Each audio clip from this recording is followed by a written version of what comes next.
Por que ensinar? O problema da distinção entre mente e corpo é um dos temas centrais da filosofia que desde Platão alimenta o debate filosófico até os dias de hoje. Tradicionalmente, o tratamento desse problema esteve sempre ligado à busca teórica pela definição da essência do ser humano, e as soluções apresentadas têm implicações práticas profundas na maneira como estabelecemos nossas relações com o mundo, com os nossos semelhantes e com nós mesmos. Respostas distintas a essa questão são objetos mais fervorosos ou das mais fervorosas disputas em que divergentes concepções filosóficas são abraçadas não apenas por filósofos profissionais, mas por homens de ciência, religiosos e pelas pessoas comuns cuja vida ordinária parece não poder prescindir de um posicionamento prévio em relação ao problema. Somos feitos de duas substâncias, alma e corpo. O psiquismo, a nossa alma, a nossa mente é separado do corpo. O que comanda o ser humano? A sua razão ou seus desejos, seus instintos? Somos senhores dos nossos desejos e sentimentos ou não? São os nossos desejos e sentimentos que nos controlam. Você consegue ter o controle sobre seus desejos, seus sentimentos, seus instintos, suas vontades? O que significa ser consciente? O que significa dizer que pensamos com o nosso cérebro? Do ponto de vista pedagógico, o tema tem um forte apelo entre os adolescentes que se veem cotidianamente confrontados com questões envolvendo, por exemplo, as relações entre seu corpo, suas emoções e sua razão, então com a impossibilidade de saber com certeza o que o outro está realmente sentindo. É preciso considerar que o senso comum sobre tais questões é geralmente dualista. As pessoas em geral consideram que a consciência é distinta da matéria e tendem a identificar a mente ao eu, a personalidade, a alma ou o espírito. As crenças religiosas adotadas pela maioria reforçam ainda mais essa tendência dualista por assentarem-se no dogma da imortalidade da alma em contraposição à corruptibilidade do corpo. As tentativas de respostas a questões sobre a natureza da mente, os processos mentais da consciência e suas relações com a matéria corporal, ou particularmente com o cérebro, podem ser classificadas em duas grandes correntes filosóficas, a dualista e a monista. A primeira parte do pressuposto que somos feitos de duas substâncias radicalmente distintas, uma material, corpóreo, o corpo, e outra mental, imaterial, espiritual, a alma, por sua vez, a posição monista considera que corpo e mente são duas entidades ontologicamente distintas. Adeptos dessa última sustentam, por exemplo, que a mente é apenas um aspecto do corpo, localizada no cérebro ou idêntica a ele.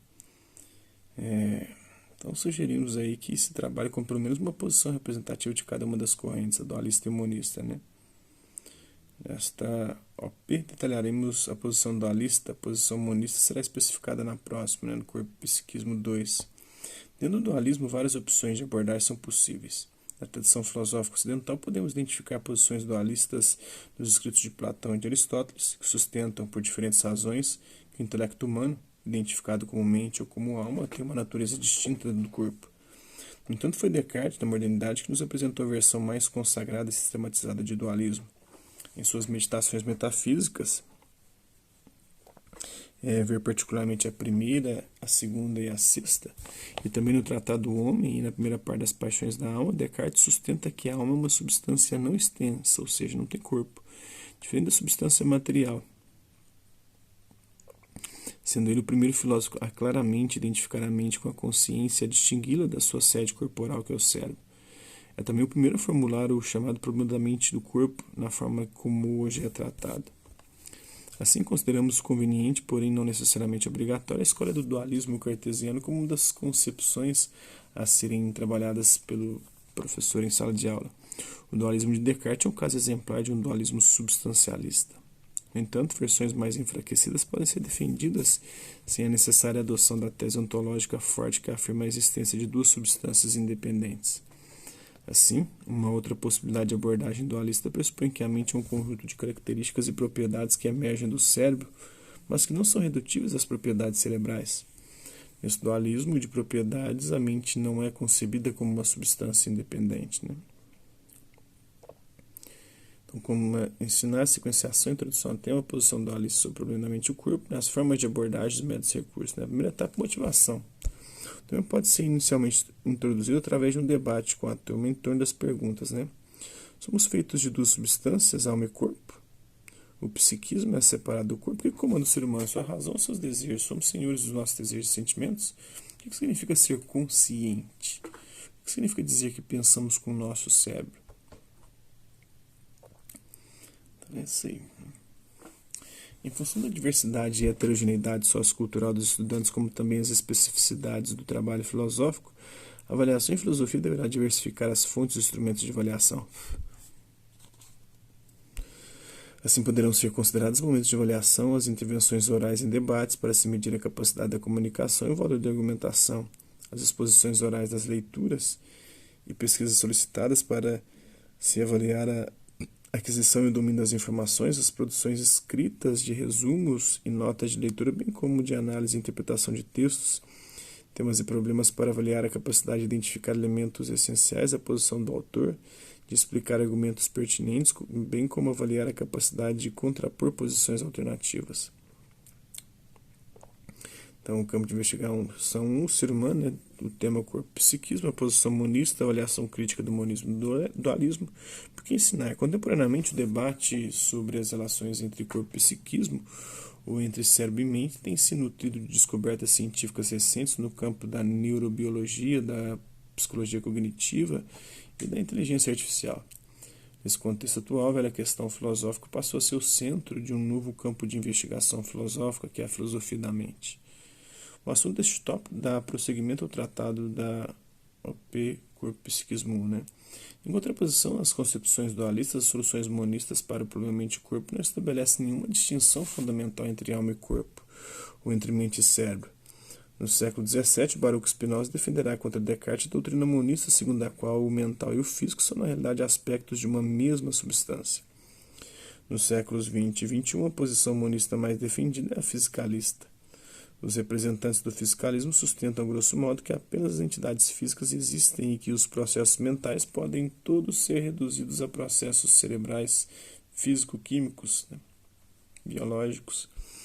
O importante a ser trabalhado com os alunos é menos a variedade de opções ou de posições relativas a uma ou outra concepção e mais os argumentos que possam ser alegados a favor do dualismo ou do monismo. Aqui apresentamos dois argumentos importantes em prol de uma e outra posição. Argumentos a favor do dualismo. Um dos argumentos a favor da solução dualista é o da irredutibilidade dos processos objetivos interiores aos processos físicos e corporais. Esse argumento baseia-se na evidência de que uma terceira pessoa não pode jamais sentir exatamente aquilo que se passa no interior de uma outra pessoa. Um cientista, por exemplo, que analisa a configuração cerebral de uma pessoa no momento em que ela saboreia uma barra de chocolate, não pode jamais sentir o sabor experimentado por ela. A hipótese dualista para esse problema sugere que a nossa consciência, que acontece como uma experiência em primeira pessoa, é essencialmente distinta dos nossos estados cerebrais, que por serem processos físicos são acessíveis a uma terceira pessoa. A nossa consciência tem assim uma natureza essencialmente mental, enquanto o cérebro é uma natureza fundamentalmente física.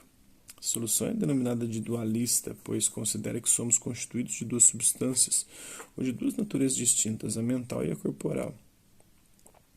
Na tradição filosófica ocidental, essa natureza mental foi identificada ao conceito de alma. A solução dualista considera assim que somos constituídos de alma e corpo. Outro argumento a favor do dualismo pode ser apresentado como se segue, que é o princípio da identidade dos indiscerníveis. Se duas coisas x e y são idênticas, então elas têm exatamente as mesmas qualidades ou propriedades, ou seja, toda propriedade P que x tem é uma propriedade que y também tem. Dito de outra forma, se há pelo menos uma propriedade P tal que x a possui e y não, então x e y são coisas distintas. Aplicando esse princípio às coisas físicas e mentais, temos que o quê? Primeiro, uma coisa meramente física não pode ter propriedades mentais. Não pode pensar, ter emoções, sensações, desejos, crenças. Por outro lado, a mente e os processos mentais também não podem ter propriedades físicas, como a extensão, o volume, o peso e a divisibilidade. Logo, a mente não é idêntica ao corpo, sendo, pois, duas substâncias distintas.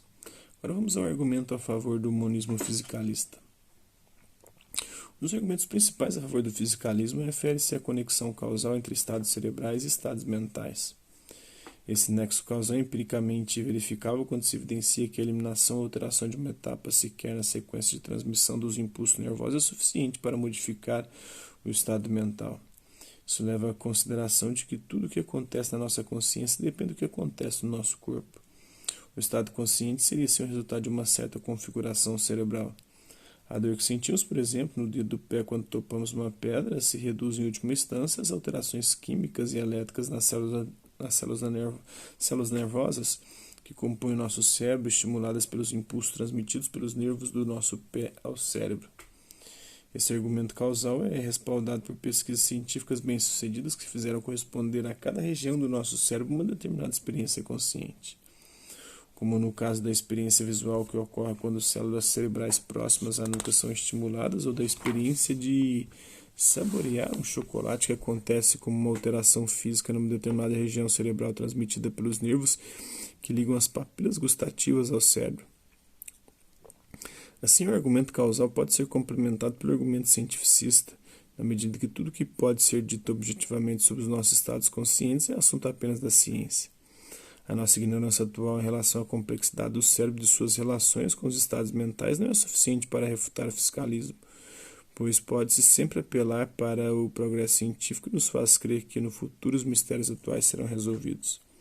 Em resumo, esse argumento principal a favor do monismo pode ser sintetizado como se segue, Há um nexo causal entre um acontecimento mental particular, M, por exemplo, o prazer que um sujeito sente ao saborear uma barra de chocolate, e o processo cerebral seco, por exemplo, uma ativação mensurável de zona específica do cérebro.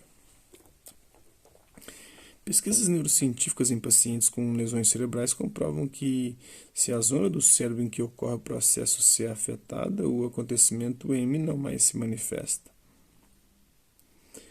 Logo, os acontecimentos M são redutíveis a C e a mente não é uma entidade independente do cérebro.